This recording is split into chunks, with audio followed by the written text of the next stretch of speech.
Welcome to this simulation and design class for electric cars. So, suitable audience for this training session are students doing PhD related to electric vehicles or students working on their master thesis related to electric vehicles. So, other students at bachelor level degree, I would suggest that this course is not suitable for you candidates, and you can very well close the this video. This is no way going to help you in your project. So this I would suggest that only master degree students or doctorate students should view this video. So I have been receiving many comments from researchers about what type of studies can be conducted using MATLAB. And at this point, I would like to stress that MATLAB is one among the available softwares to simulate EV systems. So you should select a suitable software before you start your research. In this lecture, we will give the base ideas how to do a simple design task related to EV using MATLAB. While you design an electric vehicles, as an engineer, you need to balance the car performance as well as the energy storage efficiency. I mean the storage efficiency of the battery. So this you can do by selecting a right storage technology, and then you should minimize the losses occurring within the electric vehicle. So there are other tasks also related to electric vehicle design. We do have other tasks such as developing the powertrain architecture. Then you can test the embedded software within the vehicle. Whatever embedded softwares are there, those things you can test. So the next thing what I want to illustrate is the various activities for which MATLAB is good, that can be designed with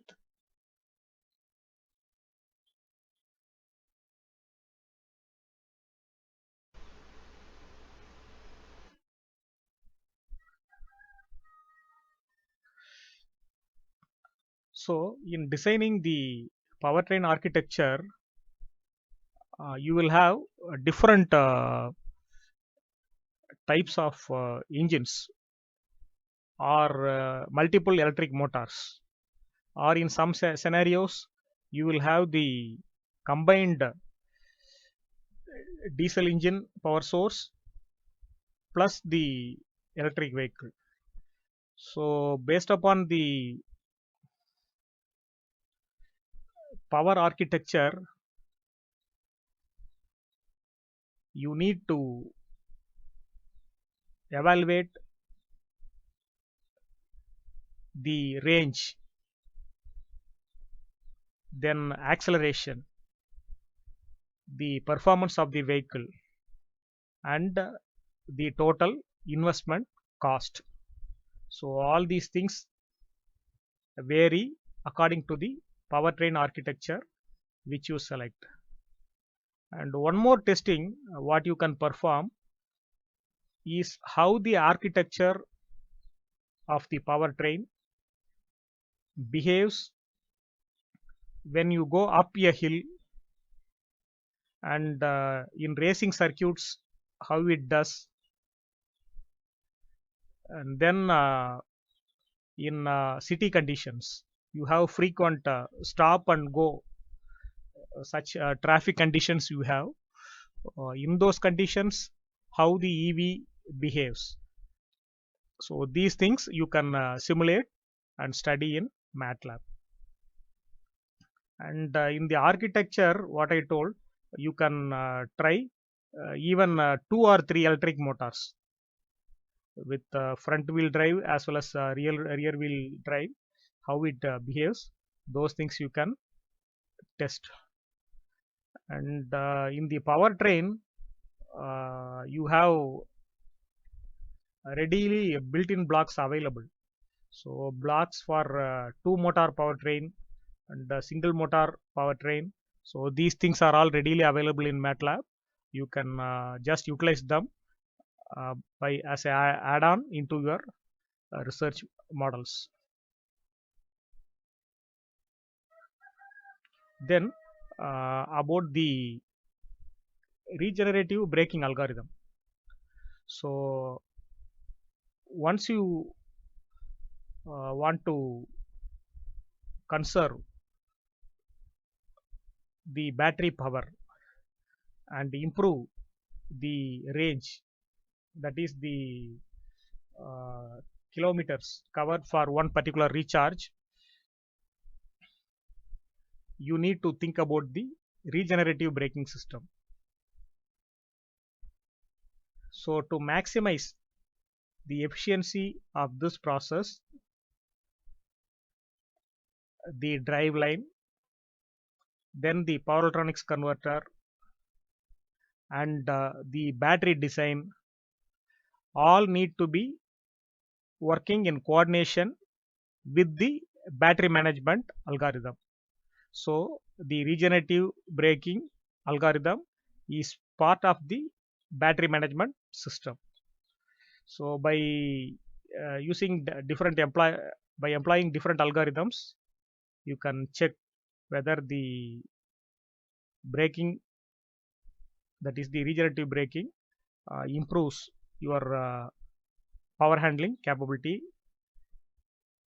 and that way also you can do some research.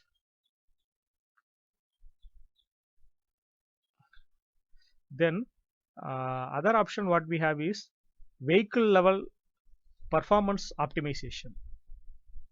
So to perform vehicle level optimization, you can employ intelligent algorithms, say optimization with the genetic algorithm, with particle swarm optimization, or other optimization algorithms like differential evolution. So many optimization algorithms you can do for vehicle level performance improvement. So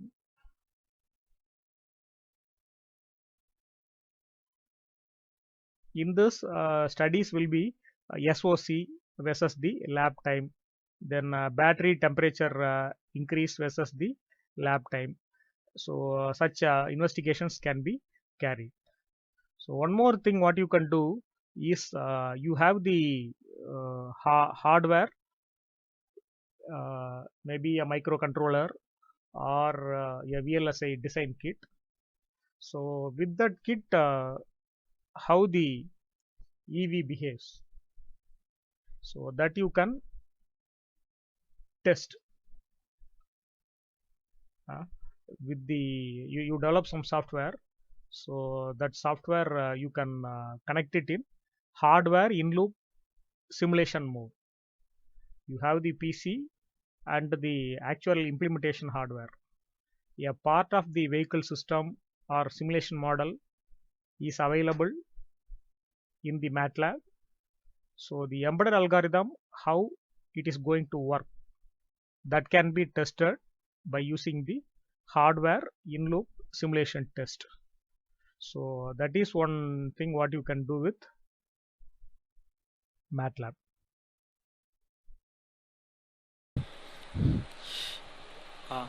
Sir, the aim of our work is to employ machine learning algorithm for the thermal management problem. So this first part of the presentation, it is about the preliminary setups or the base models which we are preparing to attack the main problem. Our main aim is to employ machine learning for battery thermal management. So before that, we need to develop the blocks in Simscape, and the simulation platform, we need to make it ready.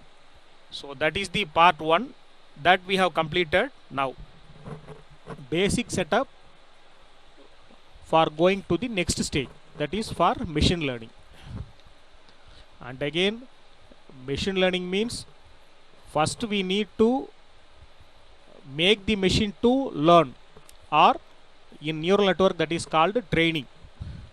To do the training task, you need to have an experimental setup, or you need to use a real life experimental data, or you need to simulate a circuit which can give you the data for training. So what we have done is, we have developed the basic simulations. The output of this simulation, from that is the output from these models, that will be utilized for creating the machine learning. Sir, up to this, is it clear? Can I go to the next part? Sir, can I take around 50 to 55 minutes time? You can spend, no sir? Okay. Okay, sir. Sir, now I will come. What is the objective of our work? So we need to model the temperature rise. The battery model, omitting the temperature rise also, you can do some analysis. That is, without considering the temperature as a parameter, that way also you can do some analysis. So in our model, we consider the temperature rise. Temperature is an important parameter in our system, so that we are modeling. Then we will design a basic PID controller, and we will show that the PID controller is able to work under different cooling conditions. So that is the second part. A complete closed loop circuit we will create and show that it is able to work with different drive cycles. Those things we will demonstrate. Then the same PID controller we will implement in sensorless mode, that is using machine learning. Machine learning, many different algorithms are available. Like there will some group of algorithms, they are grouped under deep learning. So generally in our work we deal with artificial neural network. Our aim is to insert artificial neural network into the existing PID control loop. Sir, up to this is it clear, sir? Okay. See, what is the need for the research? Why we are working in this area? See, the thermal management problem is a complex model. That means many nonlinear factors are involved. So that to simplify the task, we are inserting machine learning. And now that the electric vehicle models are getting updated day to day, and we need a better sophisticated thermal management process. So that is the reason to add artificial intelligence. Advancement means we'll do it in current charging mode. Once the battery reaches 90%, thereafterwards they will change it to constant voltage charging. That is called fast chargers. Is it clear, sir? So nowadays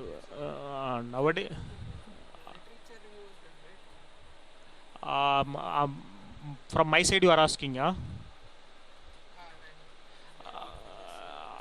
sir, this area and all we are regularly working, no, sir, electric vehicle. For you I will add and give you for slide, yes. Okay. See, sir, I should tell you the truth. See, this area, it is not new for us. So directly we have started the work. So important references, some 5 papers if I give you, is it okay?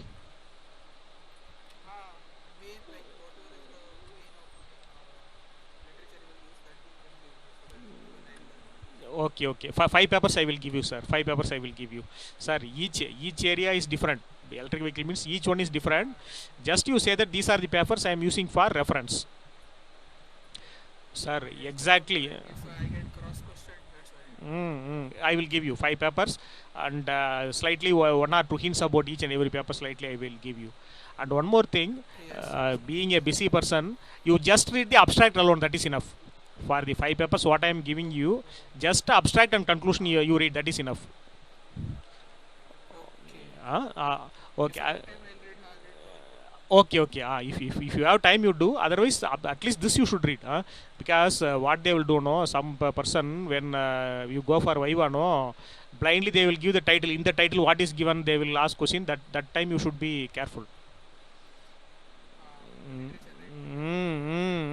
That way they will ask. So that's why I am to be on the safe side. Abstract you should remember. 5 papers means these are the 5 papers I referred. This is the idea in that paper. That way you should be in a position to tell. Okay, sir, we will proceed. Hello. We can proceed, no, sir? Yes, sir. After this presentation, sir, tomorrow only I can do that, sir. Okay. Tomorrow I will do. Okay, so the same idea which we develop out of this project, that can be utilized. Sir, for our work, we are mainly utilizing this model, this equivalent circuit. Based upon this equivalent circuit only, our project is working.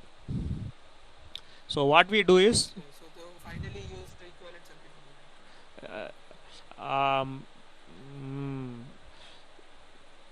sir, yes, I'm hearing you. Just I'm trying to answer you. Just a minute, sir. Sir, we are doing some simulation, no? For the simulation, what is the building block? This is the building block for our simulations.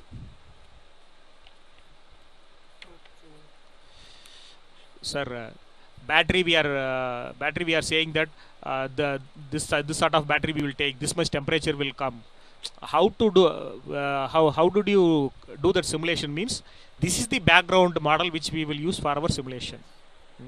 So, and again in the same model different versions are available.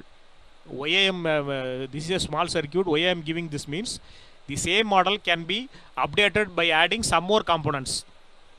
So this is a equivalent circuit with something neglected, say for example aging effect and parasitic capacitance between the cells. If you keep two cells very near to each other, there will be a parasitic capacitance. Those things are not present in this model. Equivalent circuit I have taken. Again, the basic version of the equivalent circuit only we are using for our project. Is it clear? Yes. See what I am considering. I am considering 4 different parameters: EM, then C1, then R1, then R0.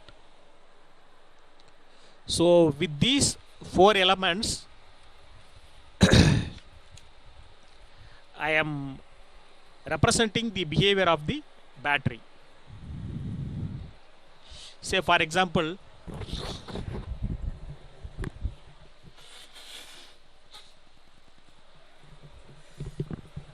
if you see R0, R0 is the internal resistance of the battery.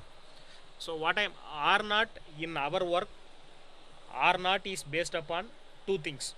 One is SOC, another one is temperature. Similarly, the delayed response of the battery. The charging and discharging is something like a delayed response. To represent the delayed response, I am using this one, C1 and R1. Again, the internal energy or voltage inside the battery, EM. So again, that also depends on SOC and temperature. So this sort of model only we will use for our entire project. Is it clear up to this, sir? I got to know what R0 is, internal resistance. What is C1 and R1 and EMF?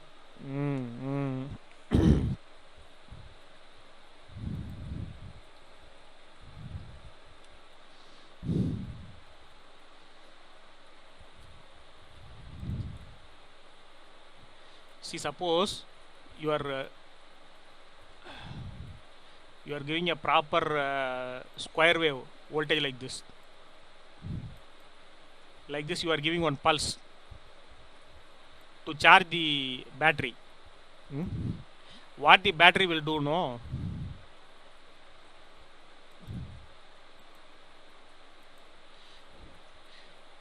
It will not follow this proper pulse pattern. It will not follow. Slowly, it will charge like a curve like this.